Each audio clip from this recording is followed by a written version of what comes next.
Hello, I'm Sora Luxon, and this is Planetary Magic Venus, the Lesser Benefic. Most know that Venus is the planet slash goddess of love, and the astrological correspondence is the same.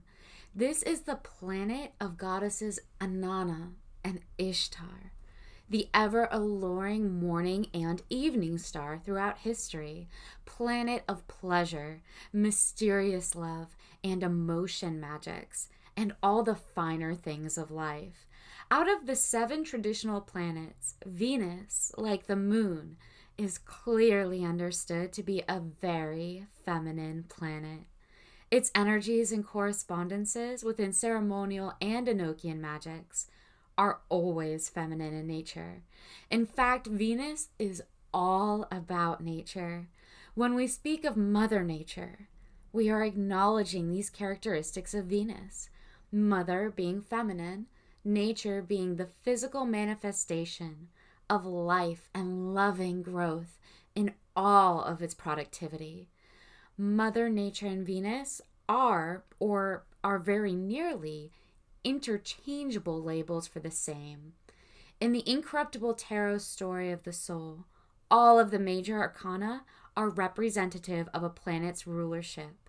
So to understand the characteristics of Venus, you need only look to the Empress Tarot card, and you will see her lounging, replete in her love for life, bounty, and fruitful growth corresponding visually also to the feminine traits of love, fertility, beauty, and blissful repose. The symbol for Venus, the sacred Atto cross, ever connected to the encircling womb of the universe, is right there displayed on the card on her shield of the heart, which by no accident is the selfsame symbol used in science to describe all that is female. Venus Day is Friday, Freya's Day, the day of feminine energies. So if you're looking to do love magic, it should be done on a Friday. If you're someone who struggles with approaching the opposite sex, perhaps, try a Friday. Green and greenish blue stones such as emerald, turquoise, malachite, azurite, these all appeal to Venus, whose favored mineral is the ever-attracting lodestone. So again, that quality of attraction. Her metal is copper, bright, attractive, burnished, glowing hue, which mysteriously and enticingly turns to green as it tarnishes. Venus colors are green and pink, the colors again of nature and thriving vascular heart tissues. These lovely glowing green and pink chakra heart energies, right? That's Venus sphere of correspondence. Those green and pink chakra work around the heart center, green fertility and nature, pink flushed skin and lips. That is all Venus and her succulent, attractive glory. As Aphrodite, Venus rules not only over love, with her son Cupid ever bringing the two into unification, but beauty and nature as well, and also over the immaculately regenerative realm of art, of all that's aesthetically pleasing, right? So these informative displays that unabashedly present themselves as muse for anyone who would take claim of them, of her, of Venus's ever-pleasing and giving abundance. So she is very tied to beauty and the arts. So relationships, fertility, attraction, physical and spiritual attractions, nature, the feminine, birth, life, we turn to Venus. Venus is also the planet of values and equality, and to a lesser degree, justice, as she brings the balance to the masculine forces of Mars and rules over the internal measures by which we form applied judgment, applied values. Where Venus finds herself in your own chart is going to relate very powerfully to what you love, right? Because that is Venus, love. So what you place great value in, you can see how that works. what you love most, value most, that's where Venus planetary correspondence will be. So this is a planet that has to do very much with an individual's values and how they define, quote unquote, judge what matters and what doesn't matter for themselves. Planet placement in traditional magics is so, so important. Knowing where Venus is within your own chart, for instance, can very quickly and directly help you find purpose, possibly your greatest purpose, that which your intentions and energies and focus ought be on in order to manifest the most fulfilling, useful, and balanced life. Because Venus will be where your heart lies. It will be the house you are most attracted to. Mars, masculine energies and placement, will show you your drive, your motivations. Venus will show you what you love, what you pull energetically towards. So bring these two planetary placements together, right? Bring them both from your natal chart together, see where they are, and combine that knowledge. Your motivation, right? Your drive with what you love most.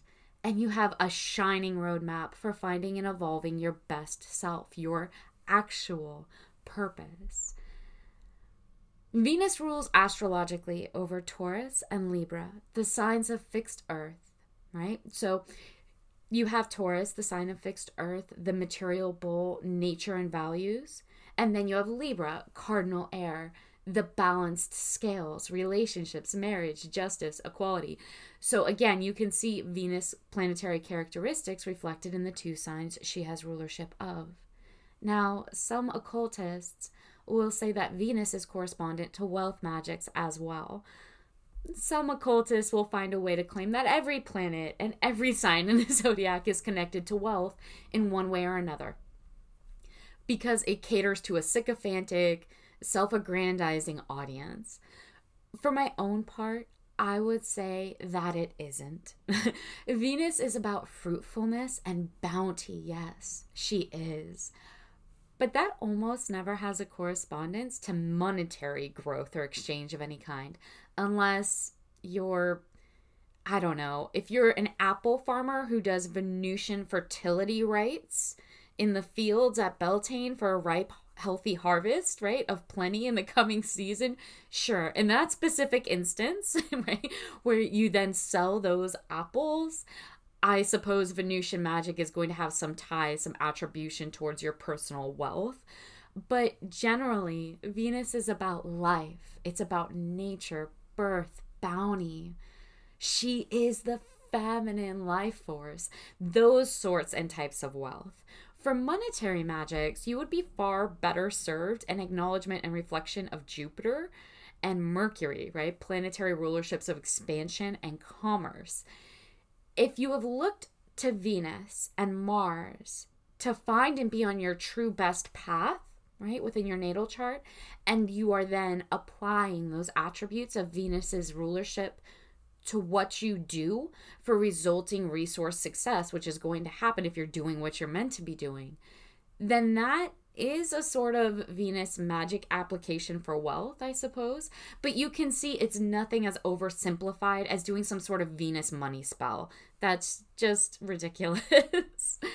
Venus magics, love, attraction, animal magics, carnal, fertility, balance, relationship, marriage, growth, life, magics of and for Venus. These should be sensual, they should be pleasing, and full of stored solar energies, luxurious, decadent scents, fun, vibrant, or bodily gratifying music, visual arts, food, drink, anything that turns the senses on and pleases them, anything and everything to do with the plane of the material senses are going to be useful in Venusian magic and in her invocation. Now, because of Venus's love correspondence, when this planet goes into retrograde, it can mean some upsets or disruptions in relationship. You will hear that spoken about astrologically. Venus can cause turmoil on her best days if she isn't being approached or appeased correctly, right? Hell hath no fury like a woman scorned. Venus is the woman. She is all women, right? So you can just look to what happened to the kingdom of Troy to see what happens if you're not paying the right attention to Venus or romancing her as she ought to be romanced. But when the love planet is retrograded, it's especially not a great idea, for instance, to begin a new relationship or to be seeking out physical fulfillments that might be on offer, right? This isn't always the case, however. Like with all magical chart aspects, Venus is going to behave for the individual dependent mostly on where the planet's specific placement is in their chart. So for some people, a retrograde Venus could mean that they need to avoid the temptation of diving headlong into a relationship. While for others, this planet in retrograde could be advising of possibly a former lover or a former loving relationship from the past representing itself and re-entering an individual's life. It completely depends on the aspect, the characteristic Venus has for them in its retrograde. Different people are affected in different ways. There are always a rare handful of those for whom a natal chart is flipped, and it's all of their retrogrades, or at least some of their powerful retrogrades, that produce best results because their aspect and correspondent influence is in opposition, right? So you have that. And regardless of who you are, retrogrades are always a wonderful time to look to and be mindful of the opportunity to learn, the opportunity to grow with the influences that are presenting themselves, no matter how irritating or unwanted they come across or may seem in the short term. They have a purpose from which great wisdom and power can be derived by the adept. Retrogrades can be used to great advantage if they are approached and applied correctly, and that includes Venusian retrogrades. Until next time.